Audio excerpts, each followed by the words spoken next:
రాష్ట్రంలో మున్సిపల్ ఎన్నికలకు పోలింగ్ మొదలైంది. 7 నగరపాలిక సంస్థల్లోని 412 డివిజన్లు, 116 పురపాలిక సంఘాల్లోని 2569 వార్డుల్లో ఎన్నికలు జరుగుతున్నాయి. ఉదయం 7 గంటలకు ప్రారంభమైన ఈ పోలింగ్ సాయంత్రం 5 గంటల వరకు జరగనుంది. రీపోలింగ్ అవసరమైతే 12న నిర్వహిస్తారు. అన్ని పోలింగ్ కేంద్రాల లోపల, బయట వెబ్ కాస్టింగ్ ని కూడా ఏర్పాటు చేశారు. పోలింగ్ జరిగే ప్రాంతాల్లో బిఎన్ఎస్ఎస్ 163 సెక్షన్ను అమల్లో ఉంచారు. ఓట్ల లెక్కింపు 13న జరగనుంది. 16న కార్పొరేషన్ల మేయర్లు, ఉప మేయర్లు, మున్సిపాలిటీల చైర్పర్సన్లు, వైస్ చైర్పర్సన్ల పదవులకు పరోక్ష ఎన్నికలు జరగనున్నాయి.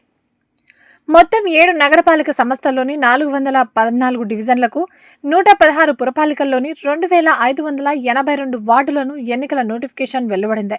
ఇందులో 2 డివిజన్లు, 12 వార్డులు ఏకగ్రీవమయ్యాయి. మక్తల్లోని 6వ వార్డు బీజేపీ అభ్యర్థి మృతి వల్ల అక్కడ ఎన్నికను వాయిదా వేశారు. మిగిలిన 412 డివిజన్లు, 2569 వార్డులకు ఎన్నికలు జరుగుతున్నాయి. మొత్తం 12,944 మంది బరిలో ఉన్నారు. 16,382 బ్యాలెట్ బాక్సులను ఉపయోగించనున్నారు.